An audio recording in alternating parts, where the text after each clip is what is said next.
इसमें क्या बना रहे तुम? भगवा पहने ला के तुम भगवा पहने ला के तुम? એ તો તમે વિડીયોમાં આગળ જોયું કે 2 થી 4 સાધુ ઈંડા બાફીને ખાવાની તૈયારી કરતા હતા.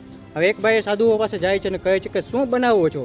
ત્યારે સાધુ કહે છે અમે દાળ ભાત બનાવીએ છીએ અને આ તપીલામાં દાળ બફાઈ રહી છે. હવે એ ભાઈ હરક પદુડીનો તપીલામાં ચેક કરે છે તો 2 થી 4 ઈંડા હોય છે. અને મિત્રો અમુક ભગત હોય, બગલા ભગત જેવા હોય, આ સાધુ જે છે ને એના જેવા. મિત્રો વિડીયો જોવા જેવું છે, વિડીયોમાં બન્યા રહેજો.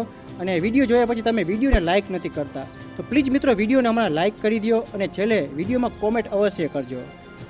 મિત્રો તમે જાણો છો કે વધારે પડતા સાધુ જે હોય ને ડુંગળી, લસણ અને એવું કાંઈ ખાતા ના હોય. અને આ સાધુ તો ડુંગળી, લસણ, માંસ, મચ્છીને, ઈંડાને બધું બાફીને ખાઈ રહ્યા છે. મિત્રો વિચાર કરો તો પાર્ટી એ લોકોની ચાલુ હતી. હવે મિત્રો એક ભાઈ અહીંયા પૂગી જાય છે અને સાધુઓની પથારી ફેરવી નાખે છે. મિત્રો તમે આ વિડીયો જુઓ, વિડીયો જોયા પછી કોમેન્ટ અવશ્ય કરજો અને આગળ વિડીયો જરૂર શેર કરજો. दाल बना रहे?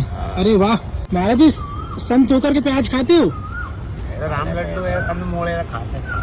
इसमें क्या बना रहे? दाल बना रहे? दिखाओ क्या बना रहे, एक बार दिखाओ तो सही. दाल ही है ये, दिखाइए थोड़ा. अरे बाद में पी लेना ये. बनने दो अभी तो, हैं?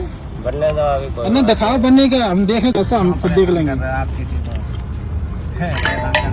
अरे तो दोस्तों हरिद्वार में ये देखो सर्वानंद घाट के सामने अंडे बना रहे हैं. देखो તમે જે વિડીયોમાં આગળ જોયું મિત્રો, બધા સાધુ આવા નથી હોતા. અમુક સાધુ જે હોય છે ને મિત્રો ઈંડા, મચ્છી, દારૂ બધું ખાતા હોય, પીતા હોય.